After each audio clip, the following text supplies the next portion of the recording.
Good afternoon, everyone. Can you hear us all right?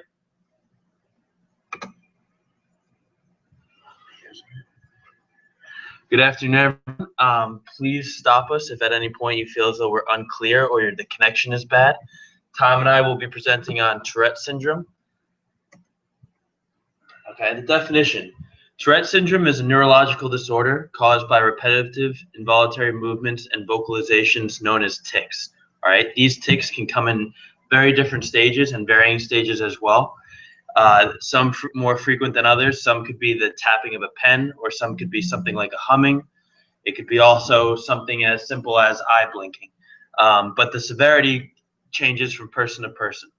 All right, and the way TS is diagnosed is typically children between the ages of 3 to 9 will see a doctor based on these involuntary movements, and it'll take a year for the doctor to ultimately come to his understanding of whether or not his patient has tics, aka Tourette syndrome. Unfortunately, Tourette syndrome is the worst and reaches its highest peak during the preteen and teenage years for many people who suffer from TS. And this is a problem, especially in education, as kids work their way through middle school and high school, and the bullying that surrounds that, and the impatience caused by teachers and peers, so on and so forth. Like I said earlier, Tourette syndrome comes and goes and varies in regards to frequency, severity, and timing. Many students, many kids can't control when their tics come about, and at that point, it's a question of, okay, what is the best way to manage my TS? All right. Again, Tourette syndrome is mostly a series of different tics or small sounds. Humming, it could be anything such as eye blinking. Like, these are more of the minor forms, and we'll get into the minor versus major in a little bit. But most commonly, TS is comorbid with ADHD, OCD, and other executive management functions.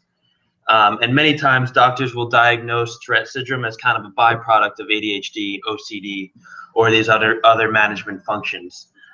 Strangely enough, Tourette syndrome really isn't that common. About 1 out of 360 kids between the ages of 5 and 17 suffer from Tourette syndrome. So it's something that, we don't place great attention on, but that doesn't mean that we should dismiss this. This is a serious disorder and has severe consequences in the classroom and in the family life. Many times, TS is identified as a behavioral issue as opposed to a neurological one, and that's kind of where the issue lies. Teachers could easily dismiss TS as being, this is a student who's acting up in class. The best thing for me to do is discipline him. But that's not always the best way to approach Tourette syndrome, and we'll work through that in a moment.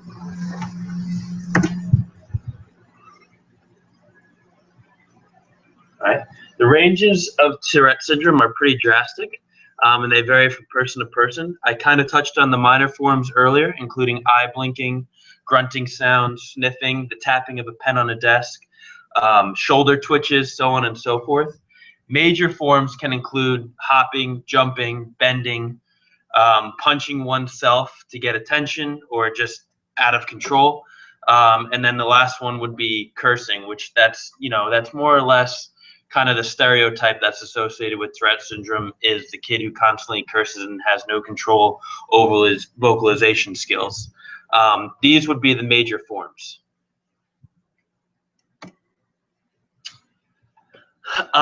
In terms of how to take care of a child with Tourette syndrome, again, because there are so many varying degrees, it changes person to person. But a vast majority of the people with Tourette syndrome do not necessarily need medication.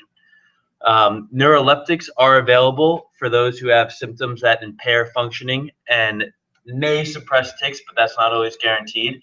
The issue with taking neuroleptics is it may, lead to other things, and it may create greater frustrations. So most patients dealing with Tourette syndrome do not rely on medication. The best way to kind of treat or manage Tourette syndrome would be through behavior treatment, such as the supportive therapy. Supportive therapy from teachers, from family members, and from peers. Avoiding bullying and negative comments at all costs, and making sure that the child feels at ease when he's experiencing his tics. All right. In the home life, families must exert patience, empathy, and compassion when managing a child with Tourette syndrome. That may not sound entirely specific, but again, it goes back to the fact that these are kids that need positive reinforcement at all time. They need to know that they're loved despite this condition that they have no control over. Families must be also mindful of potential bullying that may take. As I said earlier, Tourette syndrome kind of reaches its highest peak during the preteen years and the teenage years. And as we know, middle school and high school children can be fairly brutal to their classmates. So it's very important that families are mindful of this and keep in close communication with the school, teachers, administrators, and other parents when trying to manage a child with Tourette syndrome.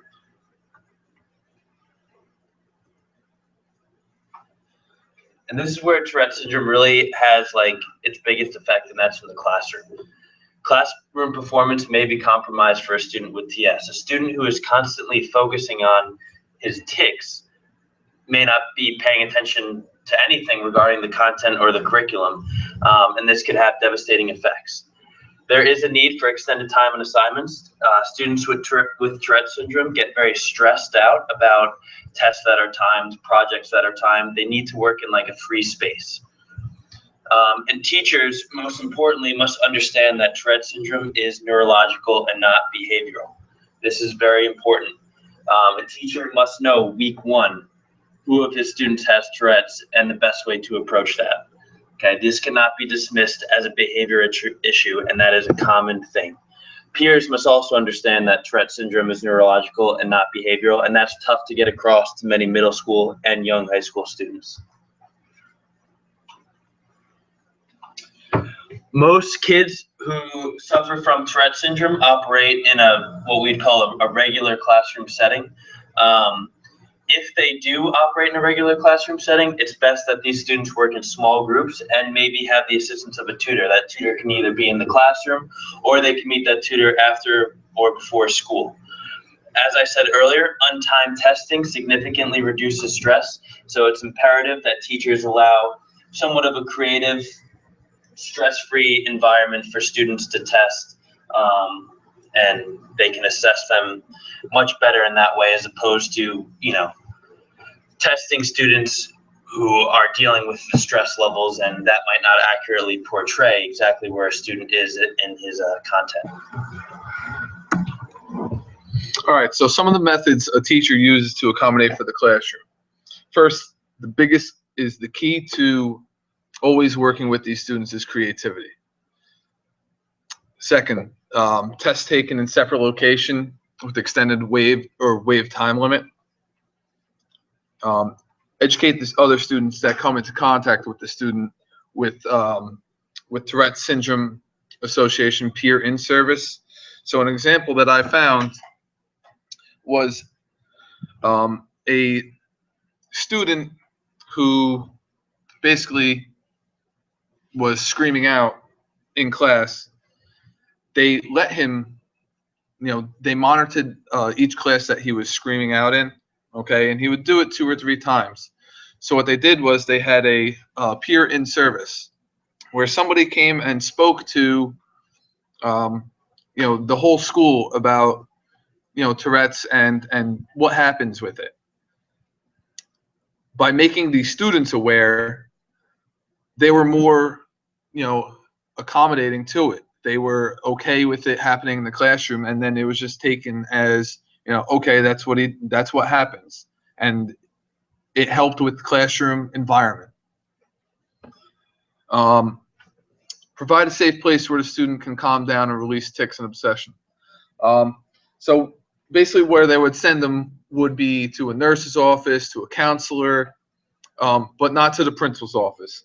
If they're being sent to the principal's office, anybody that's getting sent to the principal's office, especially younger, children and students, feel as if they're in trouble. Okay, that's not what these students should feel. Okay, they should feel that they can, release their tic and not feel embarrassed about it. Frequent breaks out of the classroom, a way of releasing the tics in a less embarrassing environment. Okay, same thing. Counselor, nurse. Give the TS student their own hall pass. Okay, so if they feel that, a tick is coming on, or they're disrupting the class, they can leave, and they don't have to embarrass themselves. They don't have to disrupt the classroom. Obviously, it would have to be somebody, an older student with TS for this, because you don't want your younger kids walking around. If the tick is socially inappropriate, spitting, inappropriate touching, brainstorm for a possible solution. So what I found was another example of a student who had a socially unacceptable tick. He would actually grab or fondle students in the hallway, girl or women students, and the teacher. He would grab their breasts. What they did was, at first they yelled at the student, and they found this to basically not work. So what happened was, they came up with the solution of, the teachers bought clipboards, and each time he tried it, they had a clipboard over their chest. And what they did when it came to him in the hallway is, they released him 3 minutes early from school, from the class, to get to his next classroom, to limit the interaction between him in a closed or congested environment. And the solution seemed to work, for the students and for the teachers. Another big thing is, never seat the student in the center of the classroom. They don't want attention drawn to themselves. They don't like to be the center of attention, especially because they're very mindful of their tics. And if it's more mindful to them, then they're going to be more anxious, and then the more it's going to come out. One last example is, a teacher accommodating classroom, is a student that has maybe a nervous tic with a pencil. Okay, and you always get that student that taps the pencil on the desk. Well, this is something that he can't resist. He or she cannot resist. So what the teacher did, instead of yelling at him, was she taped a sponge to his desk. So instead of him, not tapping, he was able to tap without disrupting the entire classroom. Okay, classroom needs and effects on other students. The creation of a safe and caring environment where the student does not feel threatened. As Greg mentioned earlier, students, especially middle school and younger ages, can be pretty cruel. Okay, so you want to make everybody aware in the classroom of what is going on. Basically, so that student with TS doesn't feel out of place. The arrangement of classroom can determine how effective a student with TS can operate. If he or she with TS, they need room to operate. Okay, so you want to have him in a good spot in the classroom, preferably in the front by the door. If they need to leave, then they can leave. If they feel a tic is coming on. Scheduling is important to consider. It's best to inform students in advance of change. TS students are very accustomed to a schedule, and when that schedule is thrown off, they get a bit thrown off, and their tic may come out worse than it typically is. TS students' stamina must be considered when planning activities and assignments. Tics are more severe when the student is tired. So if you want to get the most out of the TS student, it is, you want to get through your core stuff in the morning and maybe have the more fun stuff, okay, more activity driven in the afternoon.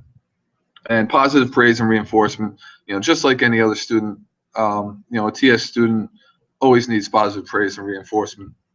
How this can affect students in the classroom is, the TS student may be viewed negatively as a result of lack of understanding. So that is why it is important to make the rest of the class understand what this student is going through. Students in the area of the student with TS should be accepting of differences. So basically, you want to put around your student with TS, you want to put, good students who can positively impact him, and who will not, make a big deal of a tick. Students typically like when there is change in schedule. Unfortunately, TS students don't cope well with this, so this could be a problem, for some students, because students like change. Students like to do something different on a daily basis. Students may view TS student as a distraction, fixating on what that student does and not listen to instruction. Okay, so they may find what, somebody with Tourette's, they might find it funny. Again, this has to deal with, informing your classroom. But if you view this as a distraction as a teacher, it'll lead to your students viewing it as a distraction. Okay, so understanding is so important. And, the classmates, they could resent the Tourette student because they may receive more praise because the teacher may focus on them. So it's important for the teacher, to treat them as any other. Accommodations for future career.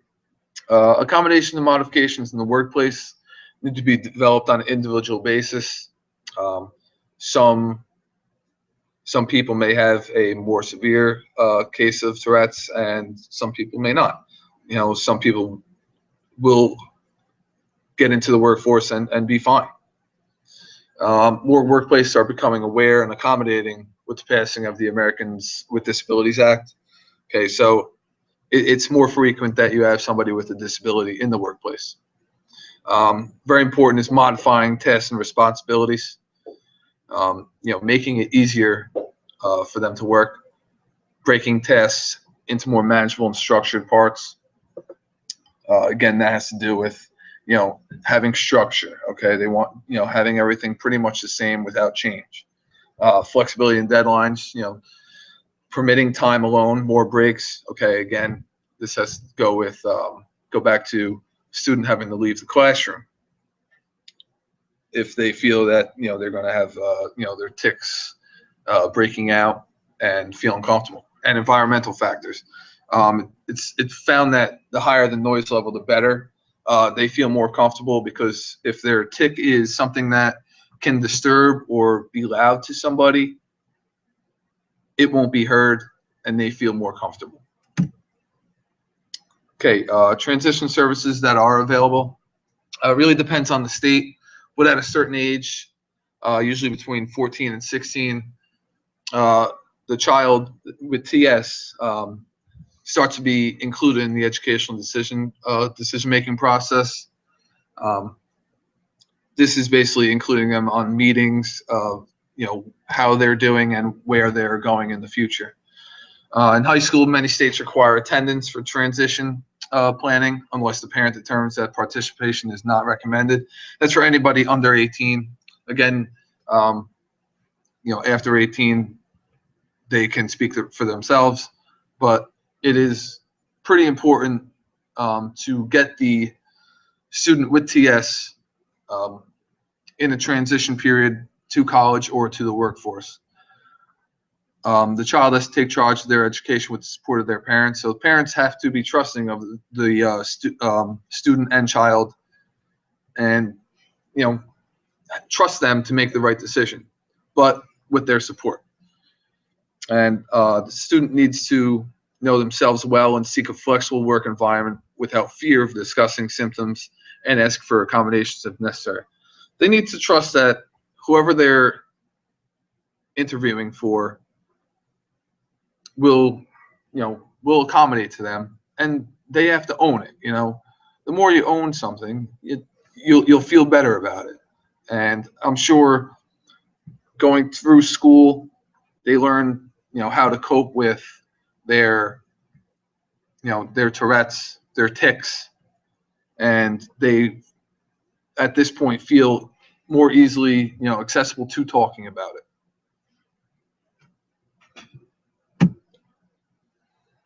And that's the end of our presentation.